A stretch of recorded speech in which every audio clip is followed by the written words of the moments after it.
Hello friends, आप सभी का स्वागत है मेरे यूट्यूब चैनल स्वर्ण पाठशाला पर। आज हम करने जा रहे हैं बीए सेकेंड ईयर का ब्रिटिश पोइट्री।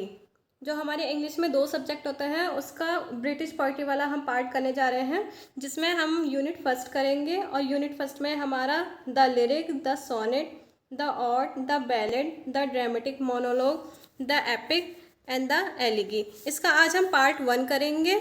और ये जो हमारी यूनिट फर्स्ट होती है वो हमारे वेरी शॉर्ट क्वेश्चन आंसर्स में आती है, तो हम इसके वेरी शॉर्ट क्वेश्चन आंसर्स और शॉर्ट क्वेश्चन आंसर्स दोनों ही करेंगे इसमें। तो चलिए स्टार्ट करते हैं इसके क्वेश्चन आंसर से। क्वेश्चन नंबर 1 है हमारा, discuss the two main classes of English poetry.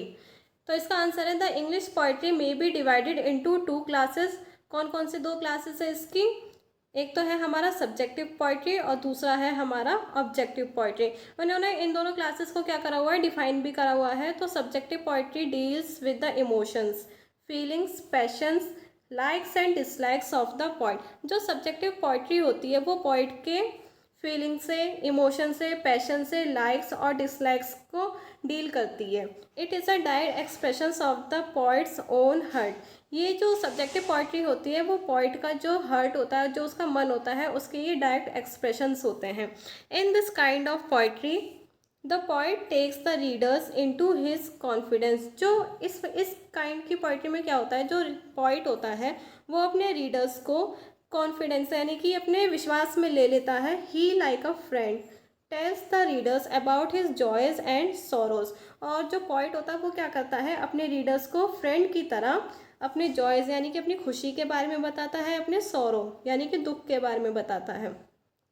और सब्जेक्टिव पोइट्री के कौन क्या सब्जेक्टिव पोइट्री में क्या क्या आ जाता है हमारा, the lyric, the ode, the sonnet, the elegy are various kinds of subjective poetry.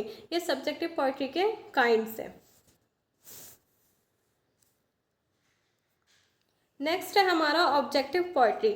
Objective poetry deals with external events. It is called as narrative poetry also. Objective poetry को हम क्या बोलते हैं, नैरेटिव पोइट्री भी बोलते हैं। It tells the readers some story और narrates some physical actions और डीड्स ऑफ शिवेलरी। ये क्या करता है, ये रीडर्स को स्टोरी नरेट करके दिखाता है और उसके जितने भी फिजिकल एक्शंस होते हैं उन सब के बारे में बताता है। तो ऑब्जेक्टिव पोइट्री में हमारा क्या क्या आ जाता है, the epic, the ballad, the narrative poetry and the descriptive poetry belong to objective poetry. इन क्वेश्चन आंसर्स को मैंने हिंदी में भी लिया हुआ है, जिससे इंग्लिश वाले अगर इंग्लिश में किसी को लिखने में प्रॉब्लम होती है तो वो हिंदी में यहाँ से पढ़ सकते हैं और तब उसको अपनी लैंग्वेज में लिख सकते हैं। कभी यहाँ पे आएगा हमारा, कविता को किन दो वर्गों में विभाजित किया जा सकता है। तो फर्स्ट है हमारा अमूर्त कविता, जो था हमारा सब्जेक्टिव पोइट्री, और दूसरा है हमारा मूर्त कविता, जिसको हम बोलते हैं ऑब्जेक्टिव पोइट्री। इसमें लिखा हुआ है ना, अमूर्त कविता कवि की भावनाओं, संवेदनाओं, संवेगों, इच्छाओं अथवा अनिच्छाओं का वर्णन करती है। यह कवि के मन की अभिव्यक्ति है। इस प्रकार की कविता में कवि पाठकों को अपने विश्वास में ले लेता है। वह एक मित्र की भांति पाठकों को अपने सुख और दुखों के विषय में बताता है। कौन कौन से एग्जाम्पल बताए थे मैंने सब्जेक्टिव पोइट्री के, लिरिक, ऑड, सोनेट, एलिगी। फिर सेकंड है हमारा मूर्त कविता, जिसको हम मूर्त कविता में होता है, मूर्त कविता भौतिक घटनाओं का वर्णन करती है। इसे वर्णनात्मक कविता भी कहा जाता है, नरेटिव जैसे बोलते हैं इंग्लिश में। यह पाठकों को कोई कहानी बताती है अथवा कुछ सांसारिक या शौर्यपूर्ण कार्य के विषय में बताती है। इसमें क्या क्या आ जाता है हमारा, epic, ballad, narrative poetry and descriptive poetry. फिर क्वेश्चन नंबर सेकंड है हमारा, discuss two schools of poetry. Definitions of poetry shows that there are two schools of critics in English literature। जो कविता की परिभाषाएं हैं वो यह प्रदर्शित करती हैं कि अंग्रेजी साहित्य में आलोचकों की दो विचारधाराएं हैं। The first school stresses on liberty and individuality. जो पहला स्कूल है यानी कि जो पहली परिभाषा है वो किसके बारे में बताती है, स्वतंत्रता के बारे में और निजता के बारे में। This is called the romantic creed, और इसको क्या बोलते हैं हम, romantic creed. The second stresses the element of the restraint. और जो हमारी सेकेंड स्कूल है वो किसके बारे में बताता है, हमें संयम के बारे में बताता है। This is called the classical creed. इसको हम क्या बोलते हैं, क्लासिकल क्रीड भी बोलते हैं। The one rights for art shakes and other rights for life shakes. पहला तो कला के लिए होता है और दूसरा किसके लिए होता है, जीवन के लिए। क्वेश्चन नंबर थर्ड है हमारा, what thoughts are given by Milton about poetry.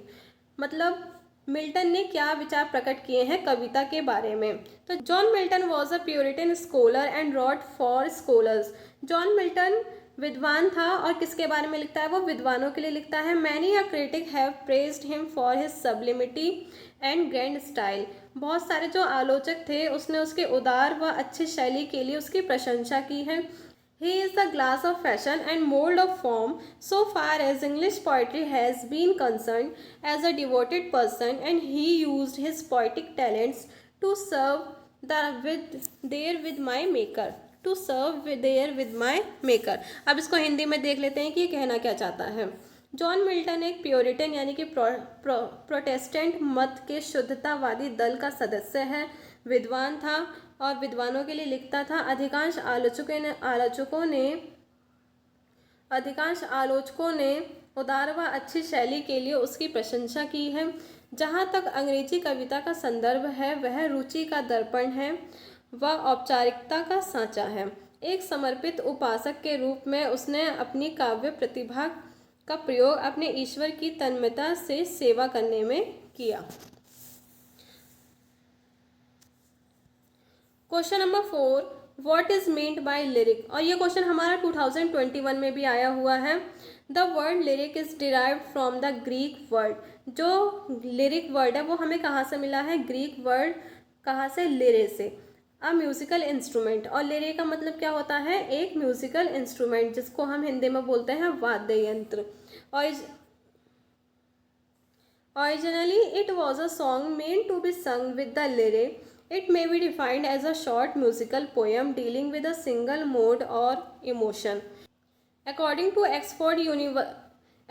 Oxford Dictionary, a lyric is the name for short poem, usually divided into stanzas and directly expressing the poet's own thoughts and sentiments. अब इसको हिंदी में देख लेते हैं।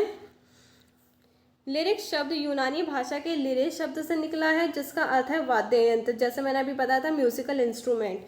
मूल रूप में यह एक गीत था जो वीणा के तार पर गाया जाता था। इसकी परिभाषा एक ऐसे छोटे गीत के रूप में की जा सकती है जो संगीत युक्त हो और भावना अथवा मन स्थिति को प्रकट करता हो। ऑक्सफोर्ड शब्दकोश के अनुसार यानी कि according to Oxford dictionary, lyric एक छोटी कविता का नाम है जो पद्यांशों में सामान्यतः विभक्त है तथा जो प्रत्यक्ष रूप से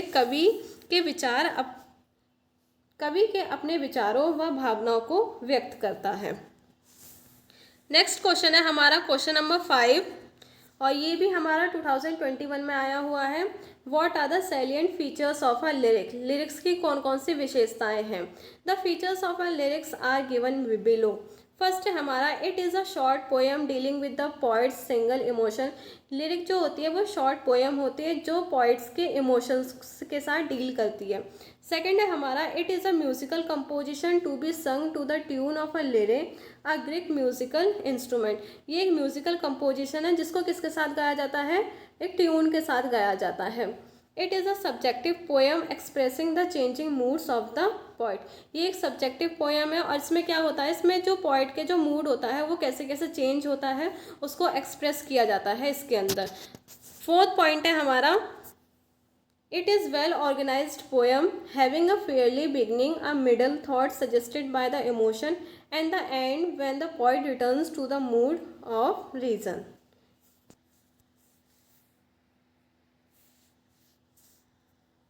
Question number 6. What is romantic lyric? The romantic lyric was marked with the emotional frenzy, spontaneity, musical quality and simplicity. They are personified and imaginative. They have a vivid description of nature and personal touch. They crave for a sense of freedom, but at the same time they are meaningful. In them, nature is described and there is a balance between the subject and the form. इसको हिंदी में देख लेते हैं थोड़ा सा। Romantic गीत भावनात्मक उन्माद, सहजता, संगीत की गुणवत्ता और सादगी से चिन्हित था। वे व्यक्तित्ववान और कल्पनाशील है। उनमें प्रकृति का सजीव वर्णन और व्यक्तिगत स्पर्श है। वे स्वतंत्रता की भावना की चाहत रखते हैं, लेकिन साथ ही सार्थक भी है। इनमें प्रकृति का वर्णन है तथा विषय और नेचर के बीच संतुलन है। क्वेश्चन नंबर 7 है हमारा, what are Victorian lyrics? The Victorian lyrics have a realism in them. जो विक्टोरियन लिरिक्स होते हैं, गीत जो होते हैं, ये यथार्थवादी होते हैं, यथार्थवाद होते हैं उसके अंदर। They bear a verbal facility in a high order. The Victorians were impressed with the romantic lyricist. Tennyson, Robert Browning and Arnold are the main lyricist of the age. Besides Swinburne and Hopkins are also important lyricist of the age. यहाँ पे कुछ person के name दिए हुए हैं जो मतलब important lyricist है उस एज के। इसको हिंदी में देख लेते हैं अब। विक्टोरियन गीतों में यथार्थवाद है। उनमें मौखिक सुविधा उच्च कोटि की होती है। विक्टोरियन लोग रोमांटिक गीतकारों से प्रभावित थे। टेनिसन, रॉबर्ट ब्राउनिंग और अर्नोल्ड इस युग के प्रमुख गीतकार हैं। इसके अलावा स्विनबर्न और हॉपकिंस भी इस युग के महत्वपूर्ण गीतकार हैं। जिसको इंग्लिश में समझ में ना आए वो इसका डिस्क्रिप्शन, इसकी एक्सप्लेनेशन हिंदी में देख लेना, तो आपको इससे लिखने में एग्जाम में प्रॉब्लम नहीं होगी। क्वेश्चन नंबर 8 है हमारा, what are the qualities of Shelley's lyrics? His lyrics possess the virtues of spontaneity, effortlessness, the quality of unrestrained expressions of pure emotions. क्या कह रहा है ये? उनके गीतों में सहजता, शुद्धता, भावना की बेलगाम अभिव्यक्ति का गुण मौजूद है। क्वेश्चन नंबर 9 है हमारा, to the accompaniment of which musical instrument the lyric song was sung in Greek. तो इसका आंसर है the lyric song was sung in Greek with lyre. Hindi में देख लेते हैं, ग्रीक भाषा में गीतात्मक गीत किस वाद्य यंत्र की संगत में गाया जाता है? तो लिरिक गीत ग्रीक भाषा में लिरे के साथ गाया जाता है। ये मैंने अभी आपको स्टार्टिंग में भी बताया था। What are the traits of a lyric? It has two traits. It is an expression of single emotion. Second है हमारा, it is a musical composition. Hindi में देख लेते हैं इसको, यह एक ही भावना की अभिव्यक्ति है। और बी है हमारा, यह एक संगीत रचना है। Question number 11, give names of two famous sonneteers. तो कौन कौन से हैं दो फेमस सोनेटियर्स? एक है हमारा विलियम शेक्सपियर और सेकंड है विलियम वर्ड्सवर्थ। तो इसको तो हिंदी में देखने की ज़रूरत ही नहीं है, तो सेम ही रहेगा। Question number 12, discuss the sonnet as a poetic form. Sonetto in Italian language means a little sound और स्ट्रेन, एज इट्स नेम सजेस्ट it was originally a song. Formerly, it was meant to be a short poem of a lyrical nature, to be sung to the accompaniment of the musical instrument. It has developed a definite structure. It is a poem of 14 decasyllabic lines that are iambic pentameters. The number of lines, the measures, and the rhyming scheme, even the development of thought, must conform at a fixed pattern. ये कह रहा है, Italy की भाषा में sonetto का अर्थ छोटी सी ध्वनि या धुन है। जैसा कि इसके नाम से लगता है, यह प्रारंभ में एक गीत था। पहले यह किसी संगीत वाद्य के साथ गाने के लिए गीत में एक छोटी सी कविता होती थी। इसका एक निश्चित ढांचा विकसित हो गया है। यह 10 शब्दांशों वाली 14 पंक्ति की कविता होती है। यह पंक्तियाँ आयम्बिक पेंटामीटर्स होती हैं। पंक्तियों की संख्या, ध्वनियों व तुकांत योजना, यहाँ तक कि विचार का विकास भी एक निश्चित ढंग से होना चाहिए। क्वेश्चन नंबर 13,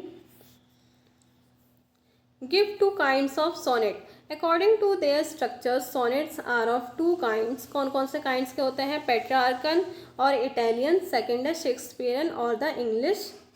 तो पेट्रार्कन जो होता है हमारा, पेट्रार्क जो होता है वो सोनेट को कितने पार्ट्स में डिवाइड करता है? 2 पार्ट्स में। कौन कौन से? ऑक्टेव और सेस्टेट। क्वेश्चन नंबर 14 है हमारा, व्हाट इज पेट्रार्कन सोनेट? इसका आंसर है sonnet is originally associated with the name of the great Italian poet. जो सोनेट होता है वो किसके साथ एसोसिएट करता है? ज़्यादातर जो ग्रेट हमारे इटालियन पोइट होते हैं उनके साथ। Petrarch the father of sonnet. Petrarch कौन है? फादर ऑफ सोनेट, सोनेट के फादर है वो। इटालियन और Petrarchan sonnet is composed in 2 parts. जो इटालियन और पेट्रार्कन सोनेट होते हैं ये दोनों सेम होते हैं, बस नेम इनके मतलब 2 अलग अलग नेम है इनके। इटालियन भी सेम है और पेट्रार्कन, ये दोनों सेम है। तो इटालियन और Petrarchan sonnet is composed in 2 parts. इनको 2 पार्ट्स में कंपोज किया जाता है। फर्स्ट है हमारा ऑक्टेव। ऑक्टेव का मतलब होता है a stanza of 8 lines. And the sestet. Sestet का मतलब होता है अ स्टेंजा ऑफ 6 लाइन्स, यानी कि जिसमें 6 लाइन्स होती हैं, और ऑक्टेव जिसमें 8 लाइन्स होती है। With the rhyming scheme A B B A B B A C D E and C D E, ये इसकी rhyming scheme है। In the octave, the poet asks a questions having a problem. Having a problem the sestet answers the question. यानी कि इसमें क्या होता है, जो ऑक्टेव होता है, यानी कि जो ऑक्टेव में हमारी 8 लाइन्स होती है, तो उसमें जो पॉइंट होता है वो क्वेश्चंस पुट अप कर रहा होता है, क्वेश्चंस पूछ रहा होता है। लेकिन जो सेस्टेट होता है हमारा 6 लाइन का जो स्टेंजा होता है वो क्या करता है? उन क्वेश्चंस का आंसर देता है वो। Question number 15, write a note on sonnet in England. Sonnet writing began in England during the reign of Queen Elizabeth. जो सोनेट राइटिंग जो स्टार्ट हुई थी इंग्लैंड में वो किसके समय में हुई थी? क्वीन एलिजाबेथ के समय में। Wyatt, Surrey, Sidney and Spenser's were the earliest composers of the sonnet. Then came Shakespeare. यानी कि पहले कौन थे सोनेट के composers? Wyatt, Surrey, Sidney, Spenser's. ठीक है, फिर इनके बाद कौन आया? Shakespeare. He gave new beauty and flexibility to the sonnet. फिर उसने क्या किया? सोनेट को एक न्यू ब्यूटी दी और फ्लेक्सिबिलिटी दी। According to Wordsworth, with this key Shakespeare unlocked his heart, altered the rhyming scheme of the sonnet and divided it into 3 quatrains. Question number 16, what did Shakespeare contribute to the sonnet? यानी कि Shakespeare के क्या contribution थे sonnet में? इसका answer है Shakespeare used sonnets as lyrics. He expressed his own mood, irritations and passions through these sonnets. He composed 154 sonnets. All these were written to express his own innermost sentiments. These sonnets have been written mostly on the topic of love, time, death and beauty. थोड़ा सा इसको हम हिंदी में देख लेते हैं। Shakespeare ने गीत के रूप में सोनेट का प्रयोग किया। उन्होंने इन सोनेट्स के माध्यम से अपनी मनोदशा, चिड़चिड़ापन और जुनून को व्यक्त किया। उन्होंने 154 सोनेट की रचना की, 154। ये सब उनकी अपनी अंतरतम भावनाओं को व्यक्त करने के लिए लिखा गया था। ये सोनेट अधिकतर प्रेम, समय, मृत्यु और सौंदर्य आदि विषयों पर लिखे गए हैं। यानी कि जो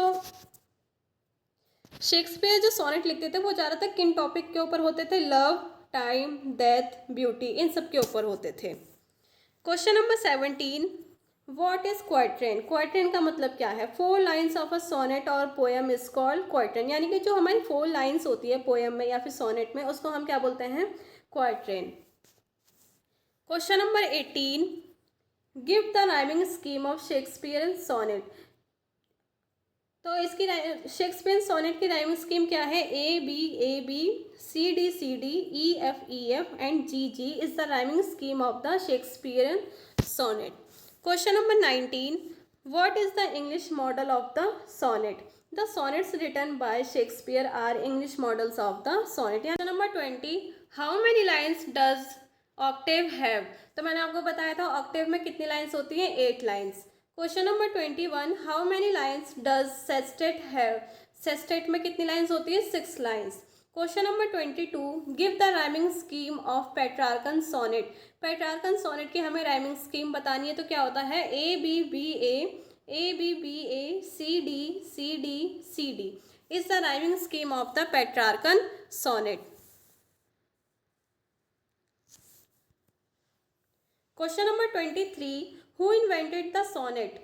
इन्वेंट इसका आंसर है Petrarch, an Italian poet invented the sonnet. Sonnet की खोज किसने की थी? पेट्रार्क ने। अब वो कौन था? एक इटालियन पोइट था। Question number 24, what is Shakespearean sonnet? The Shakespearean sonnet और इंग्लिश सोनेट। शेक्सपियरियन सोनेट को हम क्या बोलते हैं? इंग्लिश सोनेट भी बोलते हैं। Consist of 3 quadrants. क्वाड्रेंट्स में कितनी लाइन्स होती है? 4 लाइन्स होती है। और कितने क्वाड्रेंट्स हैं? 3 क्वाड्रेंट्स है। ठीक है, तो 3 4 से कितने हो जाएंगे? 12 लाइन्स होती हैं। और 4 lines in iambic pentameter with the rhyming scheme A B C D E F and G. The theme is generally developed in the first quadrant with comments in the second and third quadrant and answer in the given in the couplet। जो theme होती है वो किस में होती है? First quadrant में। और जो कमेंट्स होते हैं वो किस में होते हैं? सेकंड में, सेकंड एंड थर्ड में। और जो आंसर्स होते हैं वो किस में होते हैं? हमारे कपलेट। कपलेट्स में 2 लाइन्स होती हैं।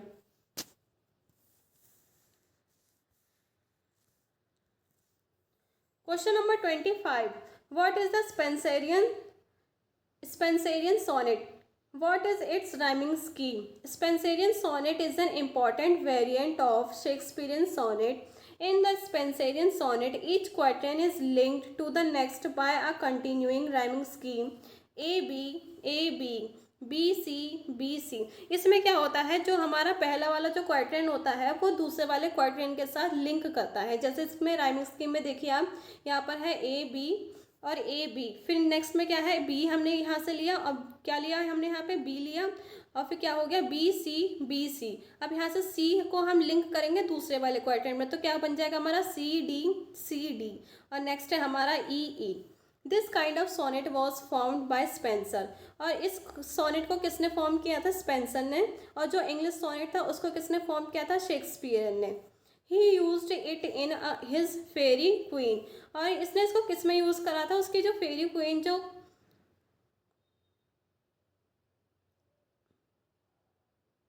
जो पोएम है उसमें। Besides Spenser the form was adopted by Byron. और स्पेंसर के अलावा इसको किसने अडॉप्ट किया है? बायरन ने। In his Childe Harold by Burns in his the quarters Saturday and Keats in his Eve of Saint Agnes. और कीट्स ने किस में यूज किया है? Eve of Saint Agnes. Next question है हमारा question number 26, how many lines does a sonnet have? तो sonnet में कितनी लाइन्स होती हैं? 14 lines. What is the similarity between a sonnet and a lyric? Sonnet और लिरिक के बीच में क्या सिमिलरिटी है? क्या समानता है? A sonnet and a lyric both expresses a single emotions of the poet. ये दोनों क्या करते हैं? पोएट के सिंगल इमोशंस को एक्सप्रेस करते हैं। Question number 28, what emotions does a sonnet express? किस टाइप का इमोशंस जो सोनेट होता है वो एक्सप्रेस करता है? तो a sonnet expresses generally love के बारे में ये एक्सप्रेस करता है। Question number 29, what are the 2 broad divisions of sonnet? Sonnet को हम 2 पार्ट्स में डिवाइड करते हैं ना, तो कौन कौन से उसके 2 पार्ट्स? ऑक्टेव जिसमें हमारी 8 लाइन्स होती है और सेस्टेट जिसमें हमारी 6 लाइन्स होती हैं। Question number 30, what are modern lyrics? The poetry of modern age covered a wide range of subjects and qualities. It is realistic and naturalistic. It bears the modern spirit. The lyrics also covered a wide range of the subject and the themes such as love lyrics, lyrics of nature, lyrics of peace, etc. They contain music and simplicity. They are written mostly in accordance with the modern spirit. इसको थोड़ा सा हम हिंदी में देख लेते हैं।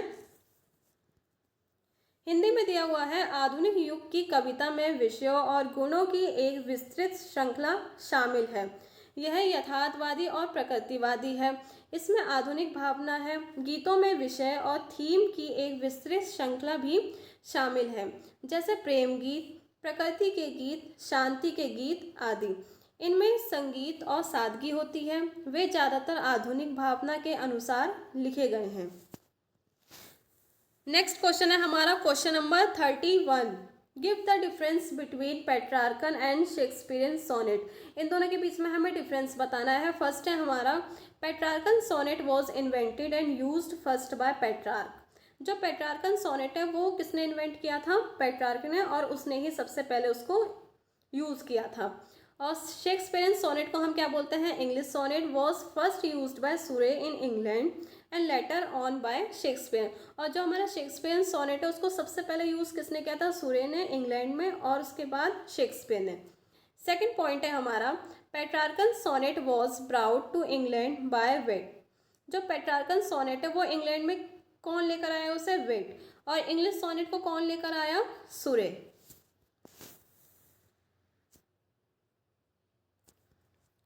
Third point है इसका, it consist of 2 parts, octave and sestet. Petrarchan sonnet में हमारे 2 पार्ट्स होते हैं। पहला होता है हमारा ऑक्टेव जिसमें 8 लाइन्स होती है, और सेकंड होता है हमारा सेस्टेट जिसमें 6 लाइन्स होती हैं। फिर Shakespearean sonnet, it consist of 3 quarters of 4 lines. इसमें क्या होता है? 3 क्वार्टर्स होते हैं जिसमें 4 लाइन्स होती हैं तीनों में। तो कितनी लाइन्स हो गई? 3 4 12 लाइन्स हो गई तीनों में। And each a sestet of 2 lines at the end. और लास्ट में क्या होता है? 2 लाइन्स होती है जिसको हम कपलेट्स बोलते हैं। फोर्थ पॉइंट है इसका, Petrarchan sonnet, its rhyming scheme A B B A C D E. और जो शेक्सपियरियन सोनेट की जो राइमिंग स्कीम होती है वो क्या होती है? A B C D E F G. ये हमारा पार्ट 1 आज कंप्लीट हो गया है। इसके नेक्स्ट वीडियो में हम पार्ट 2 कंटिन्यू करेंगे। और अगर आपको इस वीडियो की PDF चाहिए तो उसके लिए आप मेरा टेलीग्राम चैनल ज्वाइन कर सकते हैं।